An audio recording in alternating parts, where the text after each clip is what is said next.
Soul Calibur 4 was supposed to be the end of the series. Sure, many character storylines were left open, but the battle between Soul Calibur and Soul Edge finally concluded. The cursed sword was shattered, and its pieces were left to drift in another dimension. But the fans weren't ready for this tale to end. Neither was Project Soul. So after disbanding, they reassembled to get to work on a new title. One that, unfortunately, did more damage to the series than good. What's going on, fam? Welcome back to the Tale of Souls and Swords, the sub-series where I go over the history and lore of the entire Soul Calibur franchise. We have made it hella far in this project, and that is all thanks to your support, so truly, thank you. Today, we are tackling the black sheep of the series. Set 17 years in the future, this game introduced a whole new set of characters at the cost of losing a bunch of mainstays.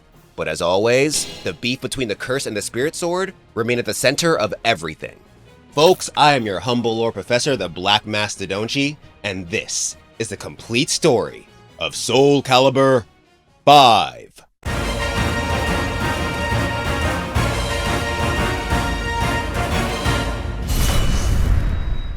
Soul Calibur 5. But first, I want to introduce you to a new way to watch videos just like this one, with VITURE's new Beast XR glasses. Now I'm gonna be real with y'all, this content creator life has brought me in front of a lot of cool tech. But this is by far the coolest. VITURE's XR glasses can connect to a wide range of devices, such as tablets, smartphones, video game consoles, and even laptops, to deliver a vibrant, immersive virtual display. It's basically like having a handheld external monitor just for you. And the Beast takes that to a whole new level. Using Sony's latest micro OLED technology, these glasses are able to give you a 174-inch display at a 4-meter distance. That's currently the largest in the industry for glasses like these. And with 1200p resolution per eye, accompanied by a 120Hz refresh rate, you are getting peak visual quality. Let's say you want to watch an Honest Gaming History episode, but you only have your phone. Well, by simply connecting your Beast XR glasses, you could put me on the big screen without bothering a soul. No need for setup or extra software either. You can just plug it in and relax. Plus, you have a plethora of customization options to make the screen work for you. This includes tweaking its transparency so you can still interact with the real world, changing its tracking so it can either follow your vision or stay out of your main line of sight, and even increasing the immersion by going into ultra-wide mode. Now, my favorite part about this is its compatibility with the Switch 2. I've been playing a lot of Pokemon Champions, and while it's fun to play handheld, there's just something special about watching your enemies burn on the big screen. Using VITURE's Pro Mobile Dock, I can do that without having to connect to my monitor or a TV. Additionally, the dock doubles as a mobile charger, so I don't have to worry about my battery dying during play sessions. When I first tried it out, I was skeptical because I wasn't sure how well the display would work with a third-party device. But y'all, I was pleasantly surprised with how clear and bright the screen was. So if you're looking for a dope new way to experience YouTube videos, movies, video games, and so much more wherever you want, be sure to check out the Beast. Check the link in the description below, and you could use my code to get 10% off your order. With that, let's get back to Soul Calibur 5. And thank you, VITURE, for sponsoring this video. Now, if we're gonna understand the mess that was this title, we gotta start with Project Soul's revival. Back in 2010, Katsuhiro Harada, the father of Tekken, sent out a call to the SoulCal community in the form of a Twitter post. He said, "Yo, the only way we're making a new Soul Calibur is if y'all show interest." The fans took that as their bat signal. They organized a petition on Facebook that was signed by 3,000 supporters in less than a week. This monumental turnout was enough to convince Harada to share the petition with his team, which led Bandai Namco to give the thumbs up for Soul Calibur 5. But things would be different this time. Since the beginning of the series, Hiroaki Toriyama served as the captain of Project Soul. For Soul Calibur 5, Daishi Odashima took the lead. He was a designer who joined the team back in Soul Calibur 3, and my man was elated to be working on the series again. He even changed Project Soul's logo to symbolize this new era for the series. Once development started, this new era energy only grew stronger. As Odashima said in the new Legends of Project Soul book, Soul Calibur 4 and Soul Calibur Broken Destiny marked a sort of milestone in the main story. So Soul Calibur 5 was seen as the beginning of Part 2. For that reason, the game planner suggested introducing new characters. But they couldn't just be random-ass newbies. They felt it'd be best to pull a Boruto and focus on a new generation of fighters related to the veterans. So a 17-year time skip was chosen so the newcomers wouldn't be too young and the old-timers wouldn't be too old. Now, I think this was a smart idea. Soul Calibur 4 ended the main conflict of the narrative, so committing to a time skip would have given them the chance to close out the character stories that didn't finish while introducing all the new faces. Unfortunately though, that didn't happen. The thing about adding new characters is that you gotta get rid of some old ones, and there were a bunch of new characters being added. So, a bunch of fan favorites didn't make the cut. I'm talking about folks like Talim, Taki, Xianghua, and even Soulfitia. To make matters worse, a lot of the veterans were straight up forgotten story-wise. Take the Korean trio for example, Yunsung, Sungmina, and Hwang. From what I could tell, they didn't even get mentioned in the game. Their fate was only vaguely explained with the new Legends of Project Soul. They did the same with Soulfitia, which is crazy given how important she was to the plot. And if you tried to use arcade mode to get some type of lore on any of the cut characters, you'd be left disappointed. In Soul Calibur 5, the arcade mode was nothing more than a series of battles with no reason behind them. They didn't even add the non-canon character endings that fighting games are known for. Instead of all that, the team created a story mode that was originally intended to combine everyone's tales into a single episodic narrative. And once again, I thought this was a solid idea. In 2011, Mortal Kombat 9 completely changed how I saw fighting game lore with its cinematic story mode. Did it have its problems? Sure. But it was nice to see what everyone was actually doing without having to read some guidebook. With how deep the Soul Calibur plot got, a story mode like that would have done the game a buttload of justice. Plus, Project Soul teamed up with CyberConnect 2 to help with this mode. The same CyberConnect 2 behind Ashura's Wrath and the Naruto Ultimate Ninja Storm series. So visually and narratively, this story mode sounded like it was going to be some heat. But remember, I said it was originally intended to contain everyone's story. What players got once the game released was only a fourth of what they had planned. A tale focused on Soulfitia's children, Patroclus and Pyrrha. And to say folks despise these guys would be an understatement, but don't worry, we'll get to that soon. Odashima stated that the story was released unfinished due to a lack of manpower and time. Remember, Project Soul was reassembled around late 2010 for a game that wasn't supposed to happen, so I'm sure plenty of former members were off working on other projects. On top of that, Soul Calibur 5 dropped at the beginning of 2012, so the team had at most about a year to develop this game. Not a lot of time. All that turned the already unfinished story mode into a short, boring slideshow with a few cool cutscenes sprinkled in. The sad thing is, they actually had a lot of their assets finished, but they just didn't have the time to add them. To compensate for the lack of story content, the team did what they could to improve other areas of the title. Gameplay-wise, they introduced a critical gauge. It was essentially a super meter that increased from attacking and blocking. You could use 50% of it to enhance certain characters' moves using what's called a Brave Edge, and you could use 100% of it to perform a critical edge. Back from Soul Blade, this mechanic replaced Soul Calibur 4's critical finishes. In this game, they acted more like supers from Street Fighter. They didn't immediately end the round and you could combo into them. Guard impacts were made more beginner-friendly. You didn't have to differentiate between lows and mids and highs anymore. One input handled all three. But it'd cost 50% of your critical gauge. In terms of extra characters, Project Soul chose Ezio Auditore da Firenze from the Assassin's Creed series as the guest fighter. They heard everyone's complaints about how the Star Wars characters didn't fit in Soul Calibur 4, so they went for someone who did. And Ubisoft worked closely with the team to make sure the assassin was done right. Dampierre from Soul Calibur Broken Destiny was also available as DLC, but for reasons we'll get into later, screw this guy. When it came to character creation, they pretty much just gave you more customization power. The most notable addition was a fighting style based on Devil Jin from Tekken. You could even recreate him as a custom character, technically making him a guest fighter too. So with the good and the bad, how did Soul Calibur 5 do? Surprisingly, pretty okay, from a review standpoint at least. As you probably guessed, critics praised it for how good it looked. There was also a lot of love for the game's more aggressive vibe thanks to the new mechanics. They made matches flashier, faster paced, and ultimately opened the door to more newcomers. The majority of the hate was directed at the abysmal story mode. It was too short, only included a few characters from the roster, and left a lot unexplained for those who cared about the lore. Additionally, since arcade mode told us nothing about the cast, folks had to rely on outside sources to understand like 60% of the plot. There was also a ton of hate for most of the new characters, because they were essentially less cool echo versions of the warriors they were based on. These problems really hurt the game's reception. Despite decent reviews, in its first 8 months, it reportedly sold 1.38 million copies, far below the 2.3 million copies Soul Calibur 4 sold in the same period. Project Soul ended up dispersing again after its release, and Odashima was left so displeased by the experience that he straight up left Bandai Namco to join Sega. The next game in the series wouldn't be announced until 2017, and that ended up being a reboot. So overall, Soul Calibur 5 had the potential to be a superb game in the series, but time crunch and lack of manpower led to an unfinished product. Too many veterans were forgotten to make room for a weak cast of legacy characters. Maybe if Project Soul had the time to go as hard as they wanted to on the story, the mainstays could have gotten the exit they deserved, and the new guys would have gotten a chance to grow on us. But enough about what could have been. Y'all should know how this works by now. It's time to get back into the Soul Cal timeline. However, before we move to Soul Calibur 5 story, we gotta go over everything that happened within that 17-year time skip. So, let's get started.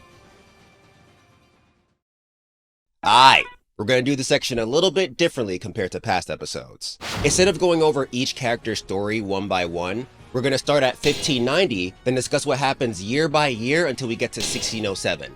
That way you can slowly see how the world changes as time progresses. I'll also add the period we're focusing on somewhere on the screen so that everything is easy to follow. But fair warning, there are a couple of cases where there isn't much clarity about when certain things happen. For those situations, I'll just place them in the spot that makes the most sense. Anyway, Soul Calibur 4 ended with Nightmare falling to the might of Siegfried.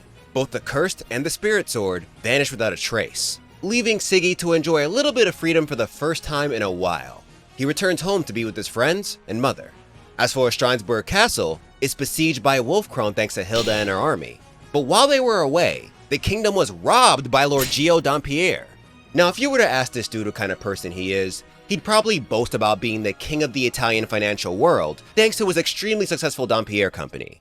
However, underneath that facade is a man willing to do anything for money. Whether it's stealing, killing, or straight up selling slaves, Dampierre is down as long as it makes him some bread. Robbing Wolfkrone is all he does for now, but don't worry, we'll return to his antics real soon. When it comes to Mitsurugi, after his duel with Algol, he runs into Setsuka, the woman who's been tailing him for 2 games now. They have their fated battle, but she loses. She did break his sword though, so that's something. Feeling satisfied, she leaves her path of vengeance at long last, and travels to Istanbul, where she begins adopting orphans and teaching them her master Shinden Tsushima Ryu Batojutsu style. Back to Mitsurugi, the duel taught him that continuing to mimic others' techniques will only get him so far. To become a true warrior, he must re-examine his relationship with the sword, and form his own unique style. As he leaves the castle for this new quest, the former holy warrior Sophitia is hit with the worst outcome imaginable. Her sister is nowhere to be found, and her daughter Pyrrha is dying in her arms due to Soul Edge's defeat. In a panic, she rips out the Soul Edge shard that was in her body and implants it in her daughter. This saves the girl's life at the cost of her own. Pyrrha was watching all that go down with the most maniacal smile on her face. She was feeling pretty depressed about Soul Edge's loss, but now she's got Pyrrha all to herself. She wanted this in Soul Calibur 3. It's too early for the assassin to take her under her wing though. Instead, she keeps an eye on her as the girl spends the next few years moving from one foster family to another. Oh, and Tira also steals Sophitia's Omega Sword and Elk Shield. She'll need them later. Elsewhere in Strounsburg Castle, we find Ivy.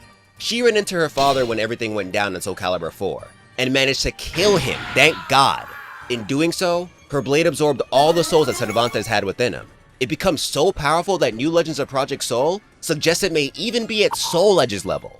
I love this for Ivy, y'all. After the shit her father put her through in the last game, like, eating most of her soul, she deserves this win, even if it did lead to making a new Soul Edge. Thanks to the loss, Cervantes was thrown into Astral Chaos. While Ivy's leaving the castle, she notices the Astral Gate in the sky. She's been researching Soul Edge for a while, so she surmises that this is the dimension that it came from. If that's true, then the sword may not be down for good. It probably just retreated to rest. With that in mind, she heads back to her lab in England to conduct as much research as she can on the dimension. It's very likely that the only way to destroy the cursed sword is to destroy Astral Chaos. Now, something really cool about Ivy in Soul Calibur 5 is that her player 2-Fit was made by guest designer Mari Shimazaki, someone who previously worked on Okami, and get this, Bayonetta. Fam, that sounds like a match made in heaven. Both characters have similar vibes, and you can really see the Bayonetta inspiration in the look. There were concerns about it not fitting the time period, but I think it looks dope. Speaking of dope looking characters, Maxie also made it to the castle, and managed to kill Astaroth without Soul Edge. In the last game, this guy went through a crazy power-up, so the fact that Maxi beat him is insane. But as my GOAT, I'd expect nothing less. He leaves the place soon after, but Astaroth's story isn't finished yet. Remember that bonus character from Soul Calibur 4, Ashlot? She found the golem's corpse and took his core back to Fecal Sestimus. And guess who's running things again? Kunpetku. He was able to escape before Maxi's beating in Soul Calibur 3. With this core, he'll be able to achieve his true dream. Not only does it hold the memories of Astaroth, but it also contains the blood of the gods, making it impervious to mortal weapons. Kunpetku plans to use his core to mass-produce a bunch of Astaroths devoid of free will. Once they're ready, he'll send them out to battle and learn. His hope is that their power will grow to rival the gods, thereby turning him into a super god. Those are the book's words, not mine. Anyway, while the original Astaroth was catching the work, so was Voldo. Funny enough, it was Kilik who beat him. He used his sacred treasure, the Kali Yuga, to free Voldo from Soul Edge's control. Proud to see homeboy actually do something after so long. But this is where his story gets a tad messed up. New Legends of Project Soul states that he and Xianghua end up confessing their love to each other. They experience happiness for a short while, but Kilik is still racked by guilt because of what he did during the Evil Seed incident. Plus, even though Soul Edge is gone, Astral Gates are appearing more frequently. He decides that he doesn't get to live a happy life, so he leaves Xianghua with his Divapara Yuga necklace and their unborn child. Now on one side, I understand where Kilik is coming from a tiny bit, because he's just trying to make the world a better place for his love. And at this point, he doesn't even know that Xianghua's pregnant. But this man left her while she was sleeping. Kilik, communication is a vital part of any relationship. Why didn't you talk to her? She's always felt just as obligated to handle the whole Soul Edge problem. If y'all talked about this, y'all could have figured something out together. But nah, he ends up leaving to handle these Astral Gates by absorbing their energy with his staff. In doing so, he slowly starts forming links with the Lost Souls in the alternate dimension. This teaches him the fighting styles of Algo's most trusted warriors from the past, which is why he's a mimic character in Soul Calibur 5. Unfortunately, this also infects his body with the power of Astral Chaos. If he continues, he may succumb to its power. Meanwhile, poor Xianghua is forced to return to her home in the Ming Empire alone, where she's hit with even more bullshit. The head of her family's pissed that she came back with a bastard child. Her mother did the same thing, so he commands that she kill the child and then marry into an honorable household. Xianghua begs for her kid's life, but the old man's not trying to hear it.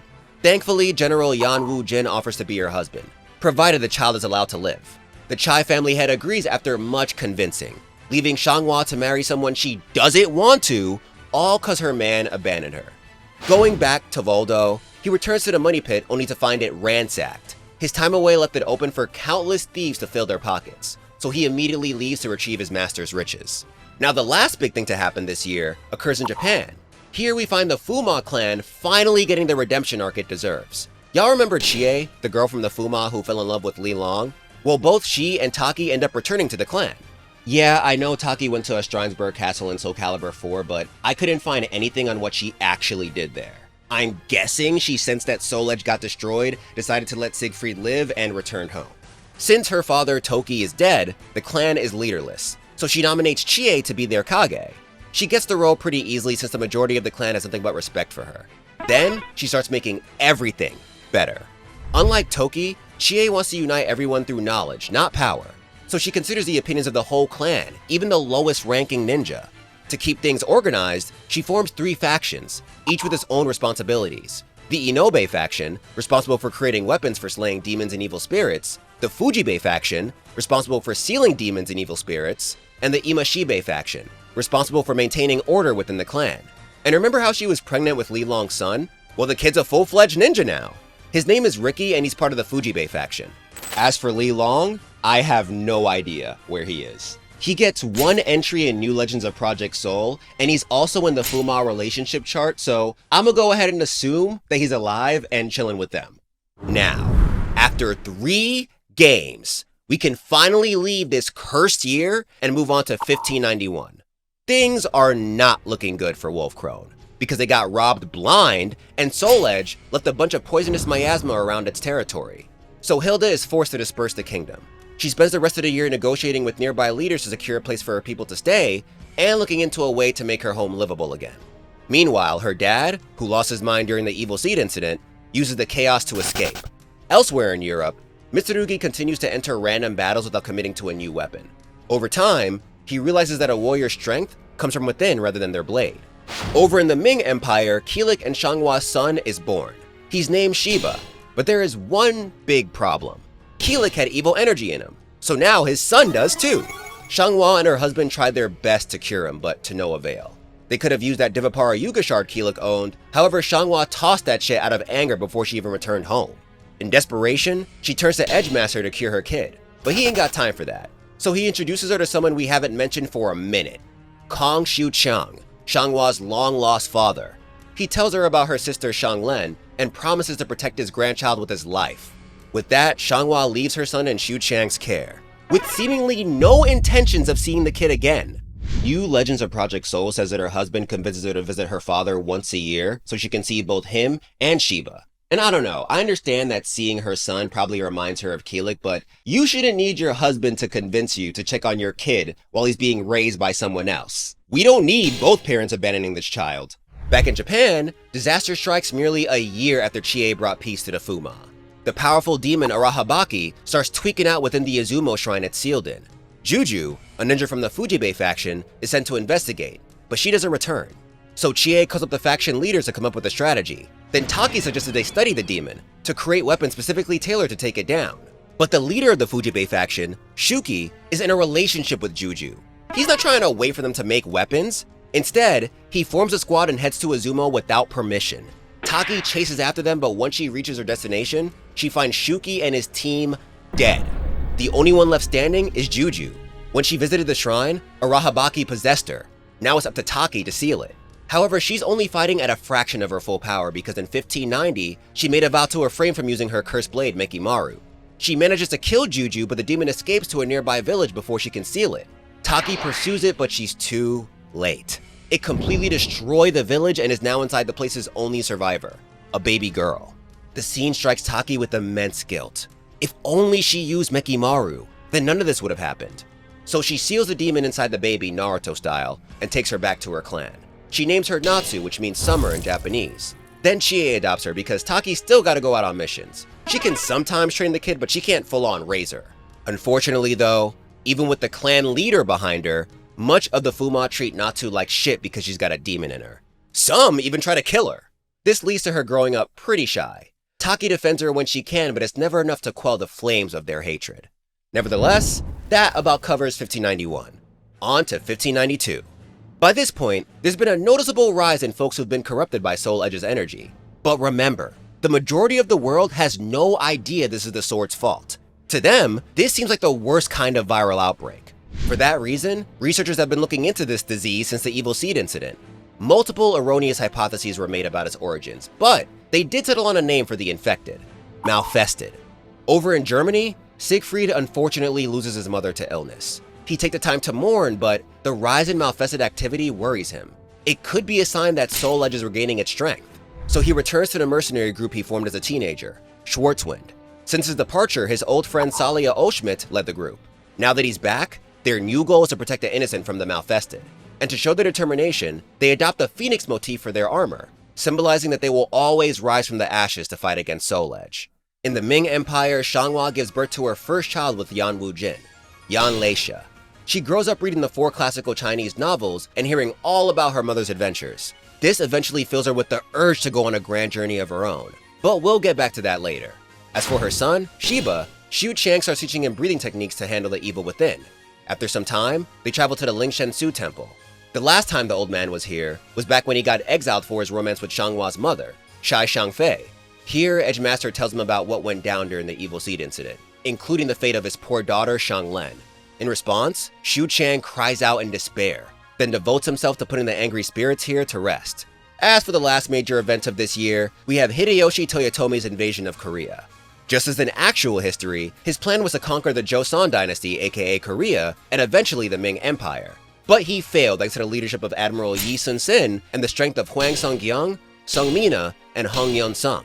And I know I mentioned this before, but I truly think it's fucked up that this is how we say goodbye to these guys. The Korean warriors didn't even get a full page dedicated to them. Just this little section right here. It's like, oh yeah, you're probably wondering what happened to these guys, so here you go.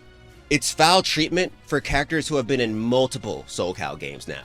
Anyway, let's jump ahead to 1595, the year when Soul Edge officially returns. See, it didn't really break and vanish at the end of Soul Calibur 4. Just like in Soul Cal 2, its shattered pieces were spat out into the real world by Astral Chaos. Followers of the Cursed Sword spent the last few years collecting its fragments. Now it's strong enough to return. But this is where things get a little confusing. Unlike the last two games, Soul Edge decides to possess someone again. On the low, Inferno has been doing some research on how his possession abilities work.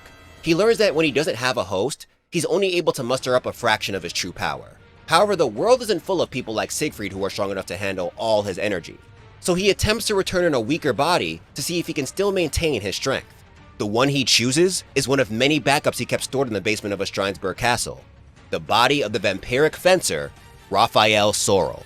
Now, the game doesn't straight up say that Raph is Soul Edge's host, but the developers hinted at it. Nightmare's new look is bat-themed, and when he's not wearing armor, he looks just like Raphael. So I think it's pretty safe to assume that he is, but that leaves us with the mystery of how the hell he got here. The only hint I could find was in Amy's weird-ass Soul Calibur 4 ending where she knocked Raphael off a ledge in Stroudsburg. But we can't even take that as canon because he fell with Soul Calibur. At that point, Siegfried had the sword. So for reasons we don't know, Raphael ended up in the basement of a Stroudsburg castle. As for Amy, I couldn't find anything related to her fate. There is a theory about who she may be in this game, but we'll get to that later. Anyway, Soul Edge possesses Raphael and wipes out a good chunk of his memory so he's no longer burdened by the thought of his daughter. It replaces them with its own, which greatly changes his host's personality and fighting style. That's why this Nightmare is still using Soul Edge in his Viahander form. With this new body, he leaves Stroudsburg under the new name Dumas, then heads out to join the Long Turkish War to claim more souls. In real history, this was a land war involving the Holy Roman Empire and the Ottoman Empire. It started in 1593 because the latter besieged various territories under the former's control. As Dumas gets involved in more battles, he slowly starts making a name for himself. But this is only step 1 of his master plan.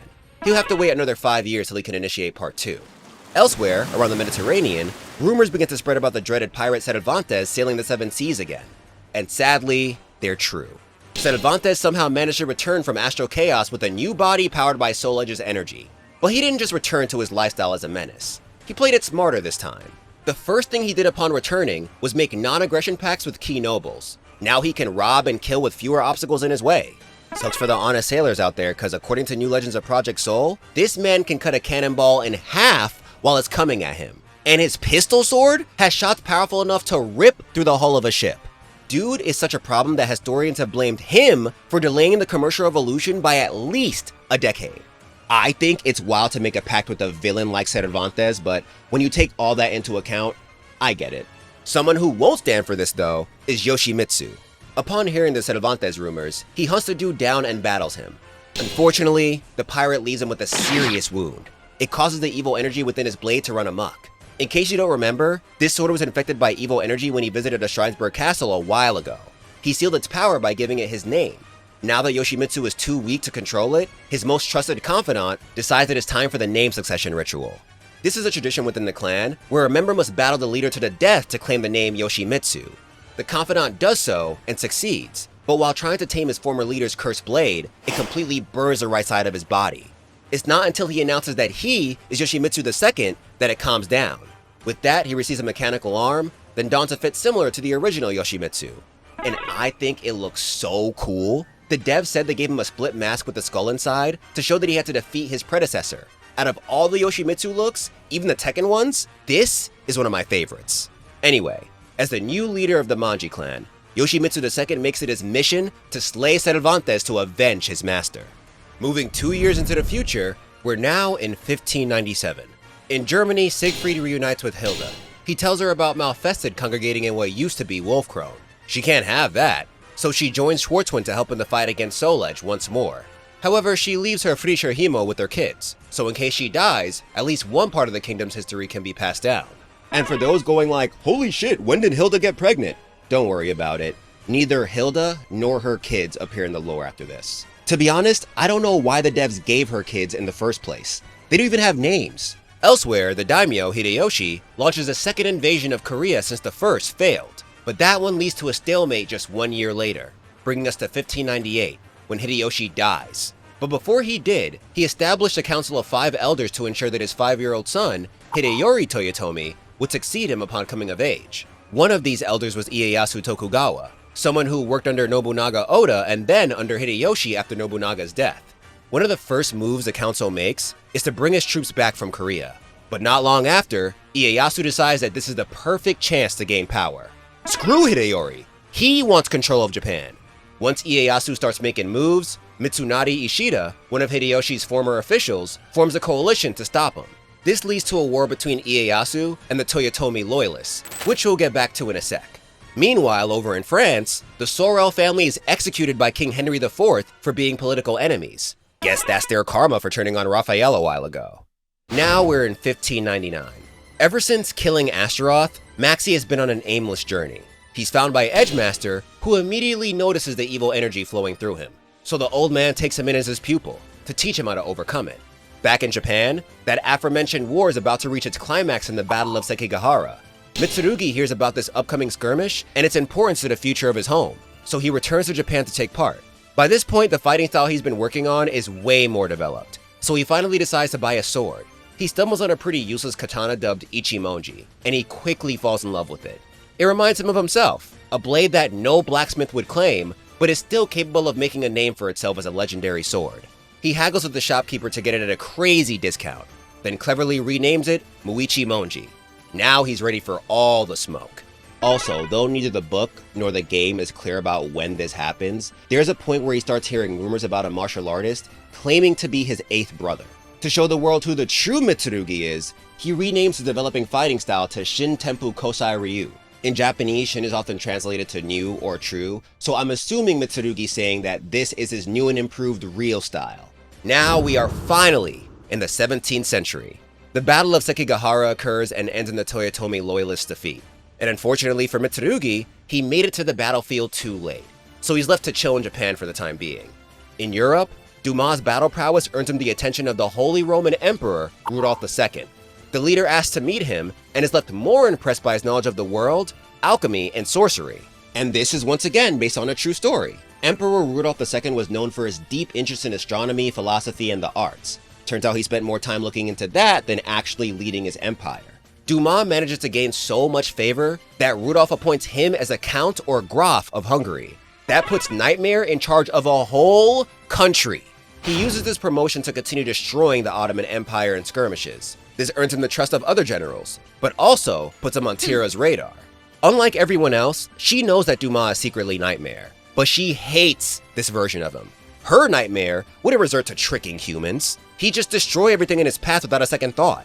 So she devotes herself to finding a better vessel for Soul Edge, and the one person she has in mind is Pyrrha. In the following year, Dumas amasses so much trust that he's able to enact another wild idea, the Malfested hunt. To the public, this is described as a righteous crusade to rid the world of all those cursed by Soul Edge. But here's the thing, a lot of folks can't tell when someone is Malfested. Sure, sometimes you get the obvious signs like crazy mutations and such, but there are also times when the signs are more subtle. This makes it easy for Dumas to decide who's Malfested and who's not. So in reality, the Malfested hunt is just a way for him to kill mad people, innocent or not, to gather more souls. If you try to go against him, he'll accuse you of being Malfested. If you happen to be rich and an enemy, he'll call you Malfested so he can rob you and use the money for his fake crusade. Bro, I get that Tira wants her old Nightmare back, but this one, with his manipulating and all that shit, seems a lot scarier. He's openly leading a massacre and has the Holy Roman Empire behind him. What? He consumes so many souls that within the next year, Soul Calibur reacts. It looks like that whole thing about it vanishing was a lie, since Siegfried still has it. However, it changes form because it knows that the man is wary of it. It needs someone who is 1000% down to make it their life's mission to destroy the Malfested and Soul Edge. Once Siegfried notices the change, he mobilizes Schwarzwind to start looking for the sword's next chosen hero. Now this next bit of lore could have happened at any point in the time skip, but since we haven't talked about this character in a while, I'ma just throw it here. Y'all remember our boy Aeon? Yeah, he's still a lizard man who's mostly lizard. One day, he hears a disembodied voice telling him to devour everything to get what he wants. So he starts eating the beings he kills, gaining some of their traits in the process. That's why he looks like a chimera in Soul Calibur 5. Eventually, eating his victims restores some of his memories. He's reminded of the fact that he lost something. We know it's his soul, but he must have forgotten that. So he begins hunting holy warriors in hopes of finding what he's looking for. Now you're probably thinking that he's hunting the rest of the original holy warriors Hephaestus recruited a while ago. But no! This dumbass god employed a whole new set of holy warriors to destroy Soul Edge and kill Aeon to stop Zeus from finding out about him. Yo, Hephaestus might as well be a side villain because the book already confirmed that none of the previous holy warriors returned home safely. Now he's throwing more folks to the wolves because he fucked up. But let's move on to 1603, the year when the star of the show, Patroclus Alexandra, re-enters the plot. However, before we talk about what he's doing now, we gotta quickly dip into his past.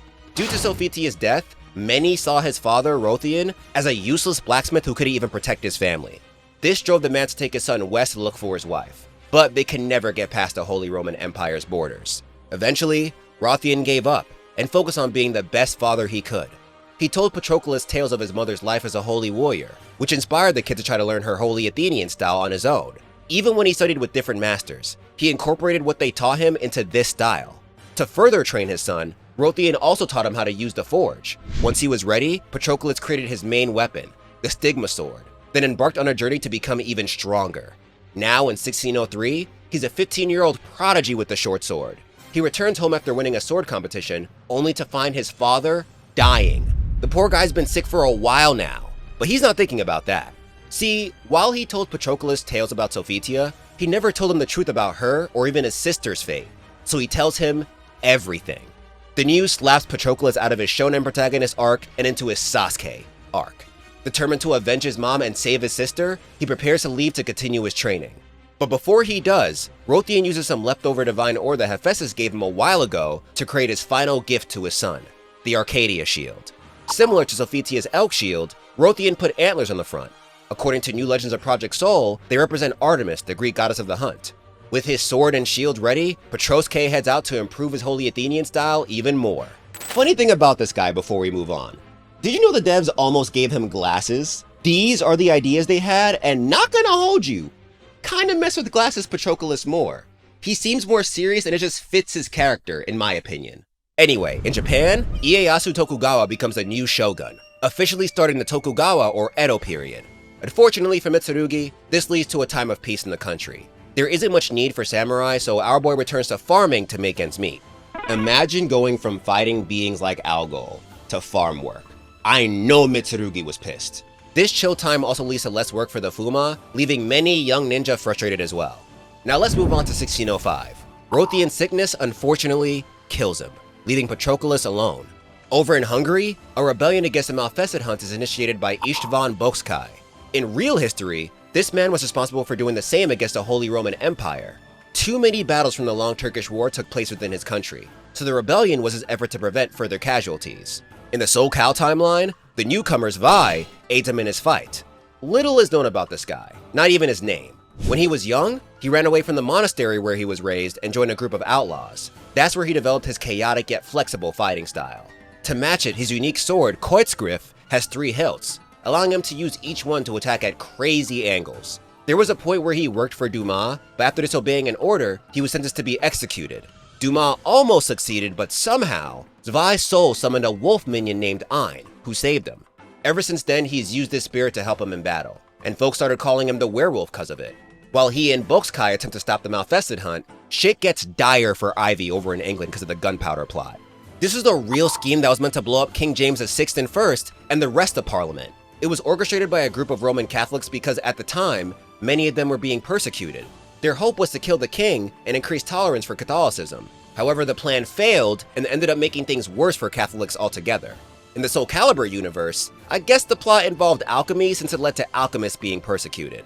As one herself, Ivy is forced to flee to Prague to continue her studies. Thanks to over a decade of research, she learned a great deal about Soul Edge's home dimension. It was actually she who named it Astro Chaos. Once in Prague, she gains financial aid from the Holy Roman Emperor to continue her studies. The following year, in 1606, the Treaty of Vienna is signed, turning Bocskai into the Prince of Transylvania. Then, with the help of Emperor Rudolph's brother, Matthias, they managed to bring the Long Turkish War to an end. However, Dumas isn't done collecting souls. In 1607, he convinces Rudolph II to expand his army so he could continue the war against the Ottoman Empire under the guise of his Malfested hunt. And yes, you heard that right, folks, we are finally in the year where Soul Calibur 5 takes place. However, we have a couple more details to go over before we hop into the actual story. Upon hearing about Dumas' war effort, bitch-ass Gio Dampierre rushes over to Hungary to try and sell weapons to the Count.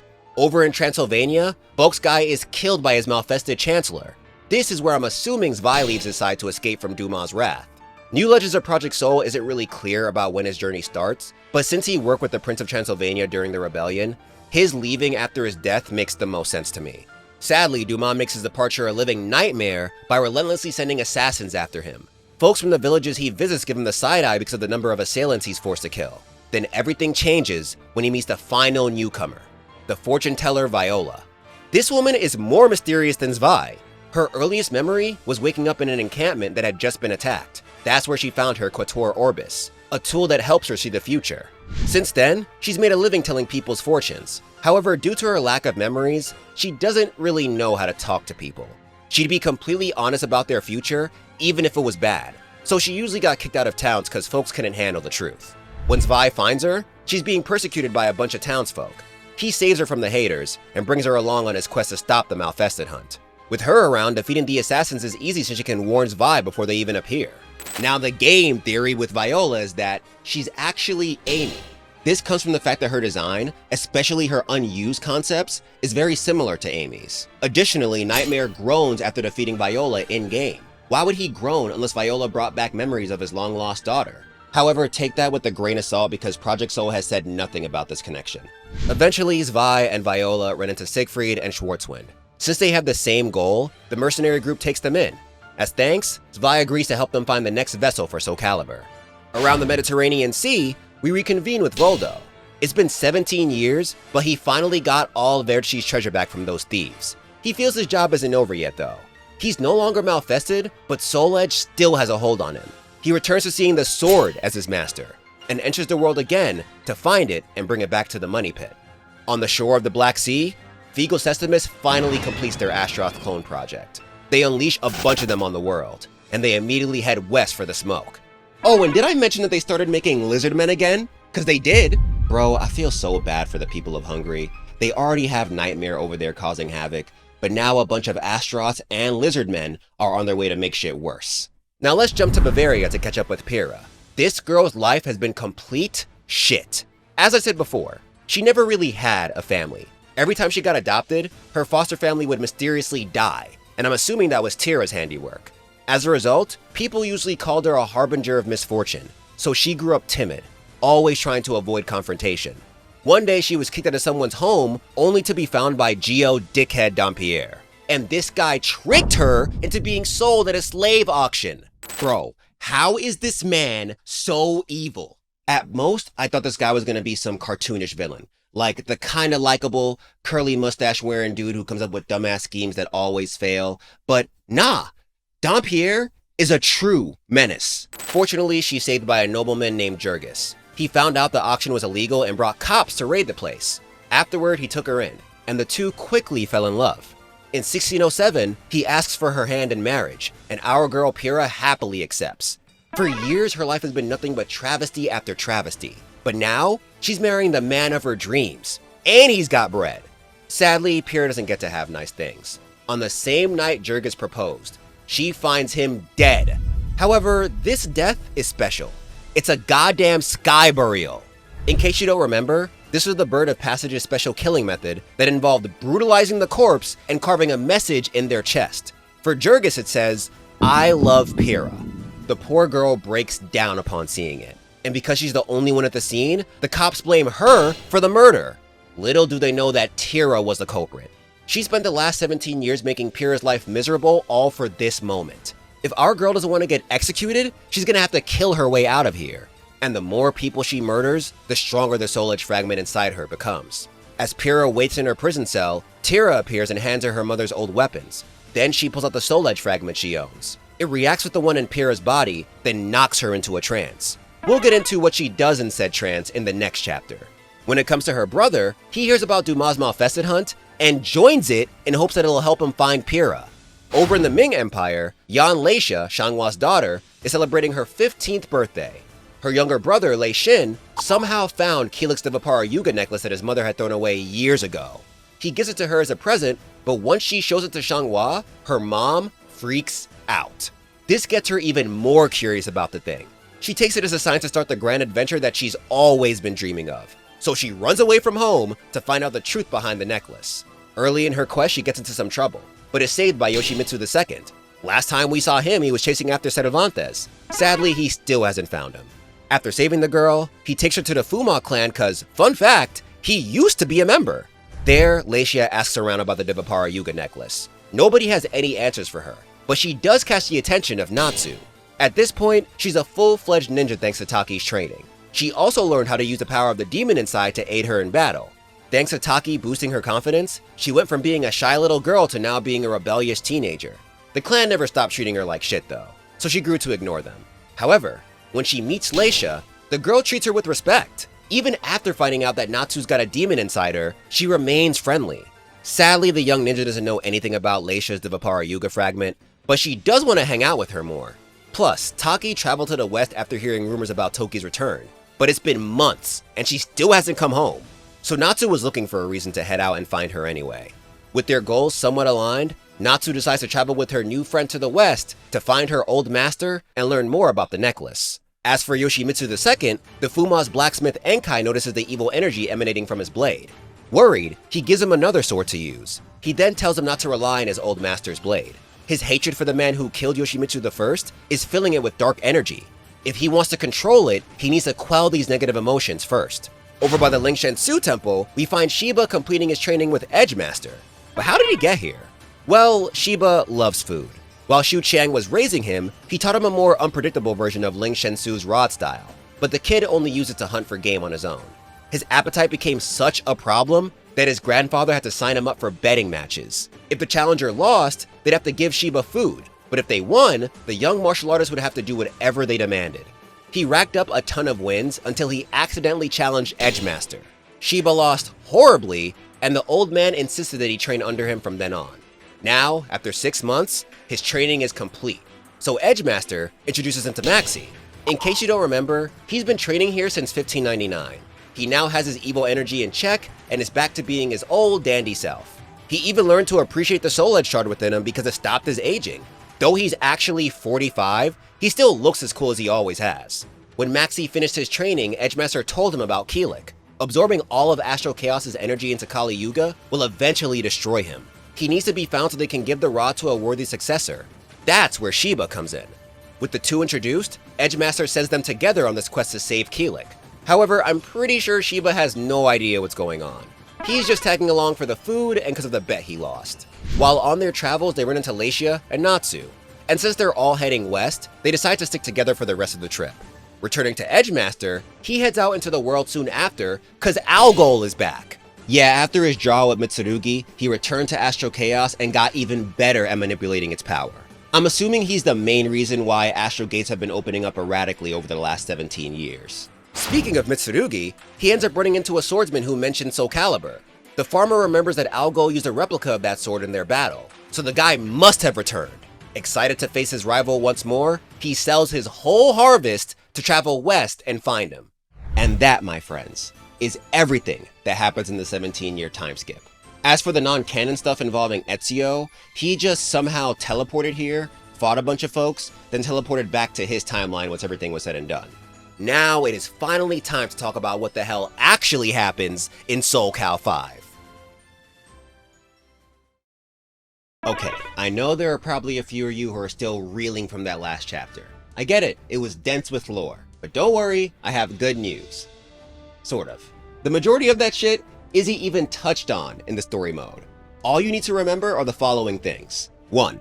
Duma is Nightmare and the Malfested hunt is a lie. 2. Patroclus joined the Malfested hunt to fight for justice and look for his sister. 3. Pyrrha was framed for killing her fiancé and is now a fugitive. 4. All of Schwartzwind, including Zwei and Viola, are fighting against Dumas' forces and looking for a new wielder for Soul Calibur. And 5. Maxi, Leicia, Natsu, and Shiba are on their way to the west. Yeah, I wasn't joking when I said Soul Cal 5's story only covered like 40% of the lore. But now that I think about it, that might have been too generous. I'll leave you guys to judge once we finish. Regardless, our tale begins with Patroclus fighting against some Hungarian rebels. And from frame 1, I think it's pretty clear why fans didn't like this guy. You're pale and filthy. You must be a Malfested as well.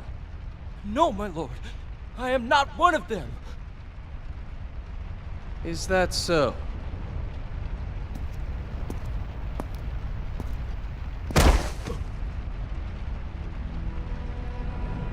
How unfortunate there's no way to prove it.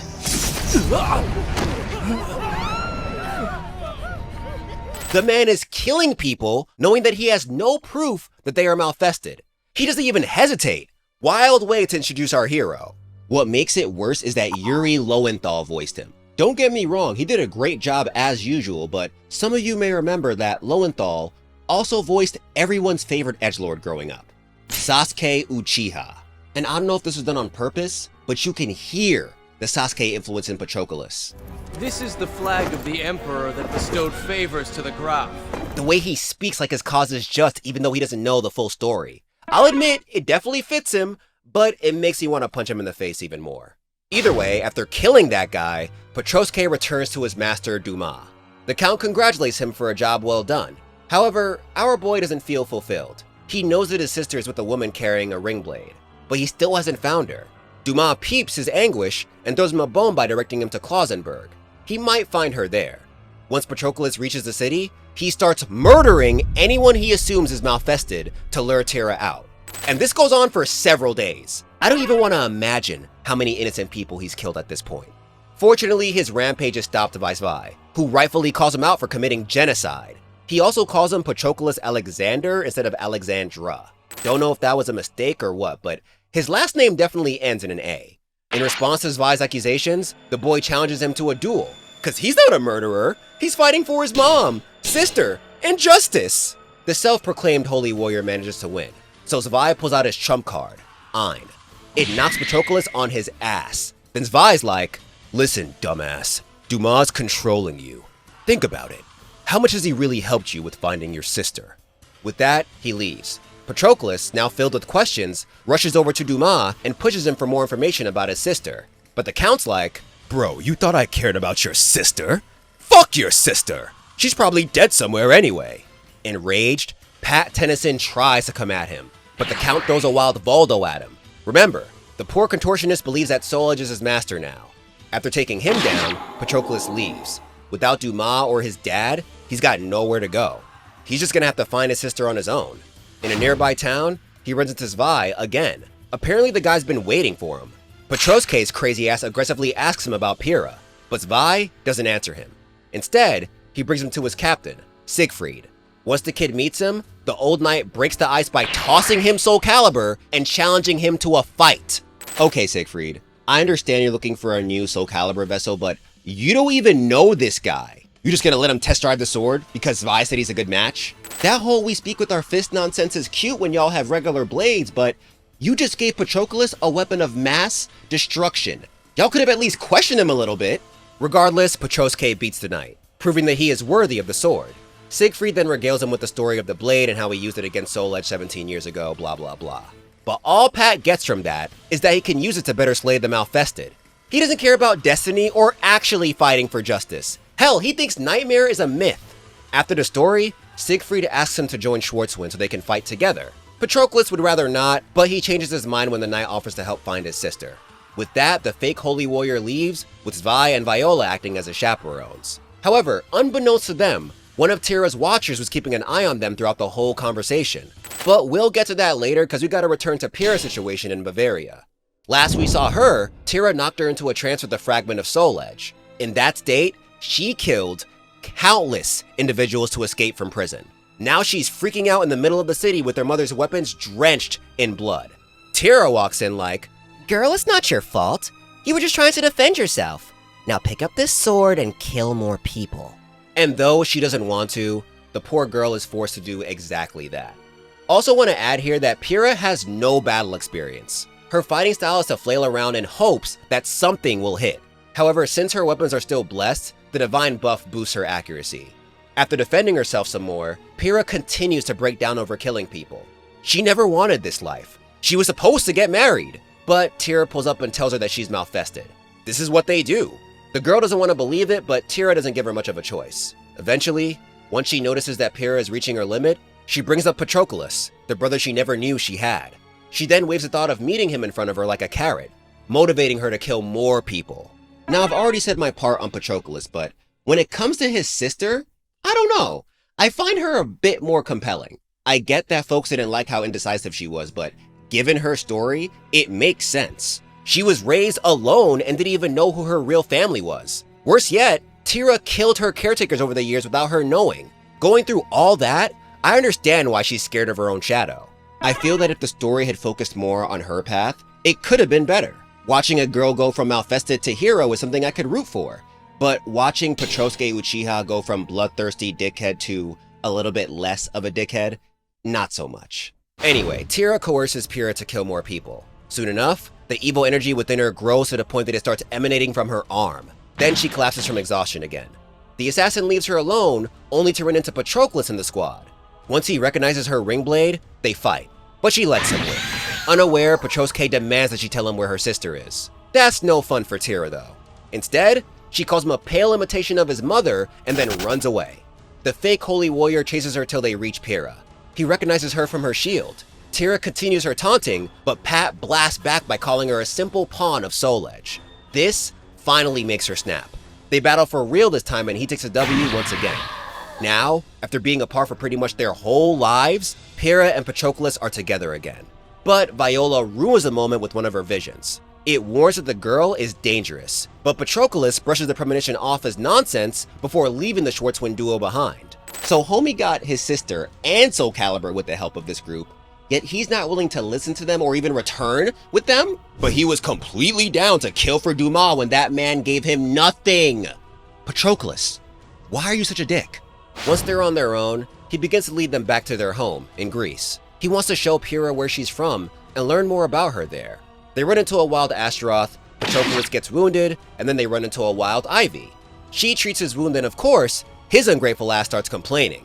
I didn't ask for your help. I'm a holy warrior. Justice! But Ivy doesn't care about that. All of her attention is on the spirit sword that Patroclus is holding. She hits him with its lore and its relationship to the other two of the three sacred treasures, Kali Yuga and Vipara Yuga. However, Patroclus Uchiha is still too arrogant to listen to anyone. He ignores her and drags his sister away. For a second, things get a little wholesome. The siblings talk more on their journey, and Pyrrha genuinely smiles for the first time since Jurgis proposed. Unfortunately, their happiness ends when they run into Dumas in a town engulfed in flames. Angered by the sight of Soul Calibur, the Count pulls out Soul Edge and transforms into Nightmare. But in response, this dumbass says, You think you're Nightmare? Take off that silly armor. He doesn't exist. Bro, he transformed right in front of you. You still think this shit is fake? Where do you think the armor came from? It takes his sister being knocked away for him to finally realize that nothing about this is a fairy tale. Then Nightmare proceeds to break him even more by admitting that all the Malfested he killed were actually human. And you know what? I know I'm gonna come off as a hater, but I truly enjoy this moment, fam. Yes, knock this dude's ego down. Please make him see the error of his ways. Thanks to all his vivid memories of committing genocide, he's easily taken down by the Azure Knight, leaving Pyrrha to fight on her own. But things are different now, because she's got something to fight for, her brother. Her need to win causes cursed energy to surge throughout her body, officially awakening the shard within, and turning her into Pyrrha Omega. Apparently, this version of her gets her fighting style from the Soul Edge Shard's memories. On top of that, she's boosted by the blessings of the Eumenides, the Greek goddesses of vengeance. With all that going for her, she manages to defeat Nightmare. He escapes, giving her the chance to check on her brother, but Patroclus got his sword pointed at her now. She's an evil, filthy, stinky Malfested. He can't be her brother anymore. So frustrated by the fact that this is what his family has to go through, he runs away from Pyrrha. Tira appears shortly after to take advantage of the moment. She's like, I told you these humans were nothing but trash. Not even your brother was willing to understand you. Ain't that wild? These words push a confused girl to the dark side. Now she believes Tira is the only one she can trust. So they're about to go on the craziest killing spree to power up Pyrrha's Soul Edge fragment. Elsewhere, we find everyone's least favorite brother returning to Schwartzwind. Since his sister's transformation, he's been aimlessly traveling through Europe. He pulls up to Zwei crying about what he's been through. And honestly, I'm surprised the guy didn't come at him for abandoning him and Viola. Instead, he leaves to fetch Siegfried. While he's gone, Soul Calibur appears before Patroclus as an avatar named Elysium. Because the sword can read one's soul, this form looks just like Sophia. Unaware of that, Patroclus assumes that the avatar is actually his mom. Elysium tells him that he must revive SoulCalibur in order to save his sister. He doesn't know what that means, but if it can save Pyrrha, he'll figure something out. Afterwards, Siegfried pulls up with an ultimatum. He's down to let him stay with Schwarzwind, but only if he devotes himself to killing Nightmare and the Malfested, even if that means slaying his sister.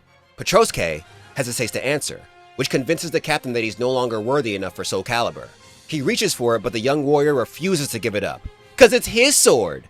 So Zwei steps in to take it by force. One grudge match later, and Patroclus is on the floor, along with SoulCalibur. And folks, the scene that follows is where it hit me.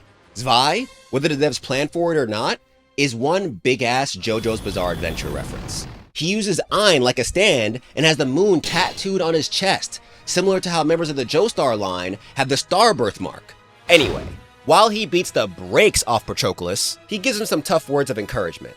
By the end, the fake holy warrior realizes how wrong he was for abandoning his sister.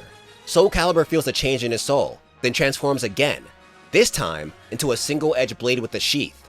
Zwei hands it to him, saying that this is the blade that he used to fight with. SoulCalibur's transformation into it proves he should stick with it rather than trying so hard to copy his mom.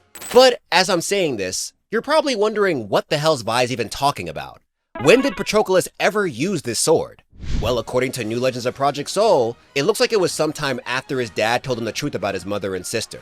He ended up going to Istanbul where he ran into Setsuka. Remember, she's been here since 1590, teaching kids her master style. Patroclus became one of her students after being impressed by her skills, and he quickly excelled. However, Setsuka made the mistake of telling him to leave his path of vengeance. She saw herself in him and grew to love him like a son. She didn't want to see him lose his soul, but in response, the kid threw a fit and left her. He even abandoned the technique she taught him out of spite.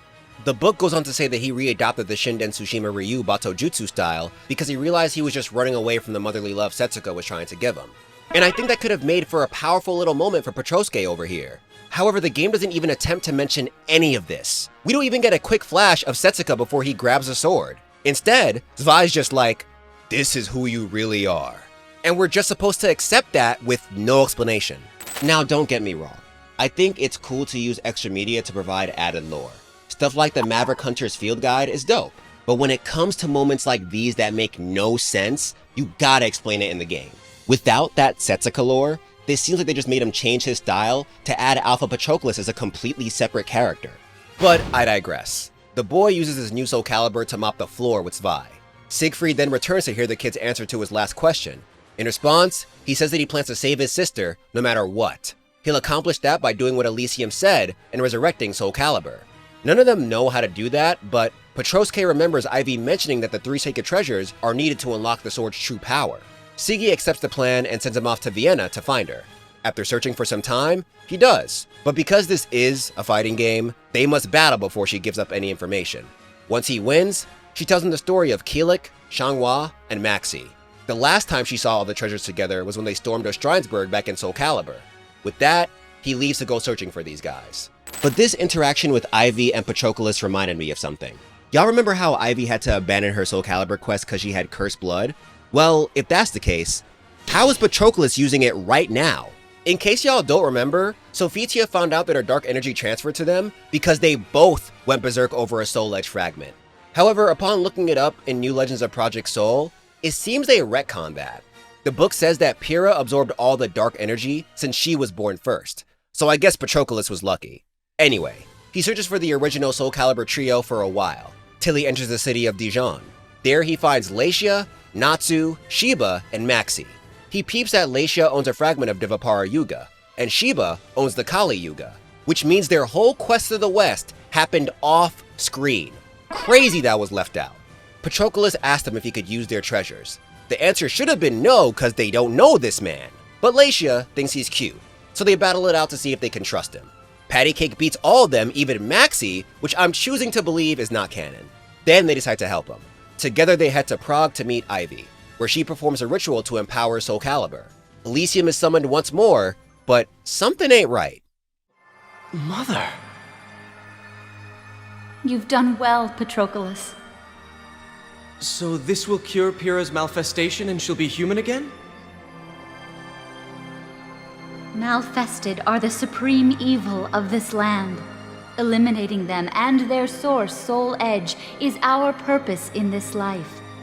We are the ones to protect this world's order. There's nothing to worry about. Soul Calibur and I will make you stronger. Take up your sword.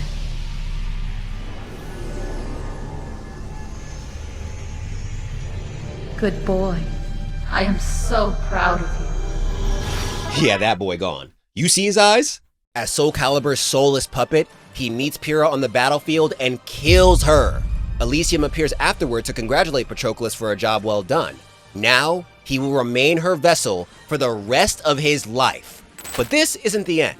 Sometime later, he wakes up in Astral Chaos, where he meets Edgemaster. Then somehow, by asking to get a do-over, the dimension sends him back in time right before the resurrection ritual. The only explanation I have for y'all is that Astral Chaos exists outside of space and time. So his wish somehow manipulated the dimension's chaotic energy and sent him to when and where he needed to go. Either that or Edgemaster did it. With the knowledge he has, I wouldn't put it past him to understand the power of Astral Chaos. Once he's back in Ivy's lab, the ritual goes as planned. Elysium appears and this man is still calling her mother. Dude, she wanted to kill your sister. That's not your mom. Fortunately, he defies her this time. He gives his whole monologue about how he wants to wield Soul Calibur with love rather than vengeance, and how he wants to build a world where his sister will be accepted. Elysium listens to the whole thing with the biggest stank face. She doesn't want to hear this heroic babble, so she traps him in Astral Chaos. Patroclus travels through the dimension for what seems like days. He meets Edgemaster again, and the old man gives him some advice to get out of here. He can't let Soul Calibur push him around. He's gotta impose his will on the sword.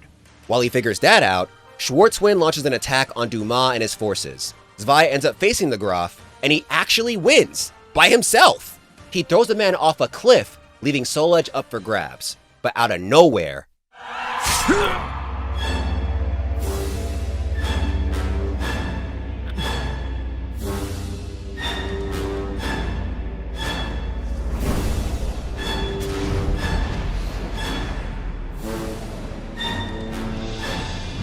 Damn it. crazy part about this is that we don't even know if he's dead. This is the last we see of him in the story. If he is dead though, that's pretty bold of a team. How you gonna kill a newcomer in their first game? Regardless, Soul Edge is free, and Tira is so ready for Pyrrha to pick it up. When she does, it morphs into a blade perfect for her. The poor girl then promises to feed it more souls as long as it stays with her forever. Little does she know that her little brother's on the way to save her. He finally manages to cut his way out of Astral Chaos and find Pyrrha, thus initiating yet another clash between the two swords. Pat Tennyson gets the W, but Soul Calibur is done listening to him.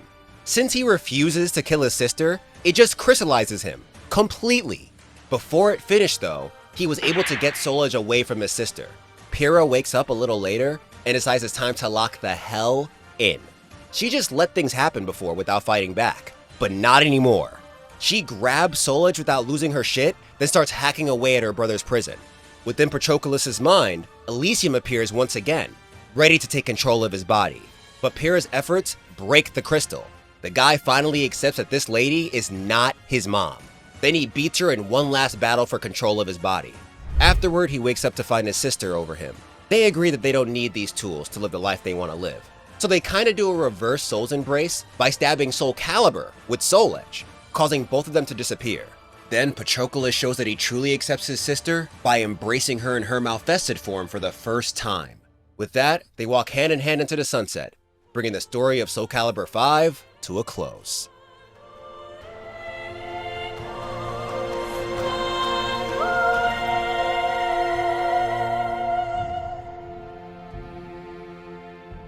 Now, I don't want to rag on the story mode more than I already did because it's not complete. However, I do think this game teaches us an important lesson about fighting game lore. If you don't add ways for the player to find out more about each character in the title, you're basically shooting yourself in the foot. Take Lacia's group for example. They're newcomers, but without any kind of story for them in-game, they just come off as annoying echo characters. They all pretty much have the same young go-getter vibe, so even a little text scroll could have made them stand out a little and help people understand why they're here. Without anything like that, too many questions remain unanswered. Like, I need to reiterate that pretty much all the lore I mentioned in Chapter 2 was from the New Legends of Project Soul book.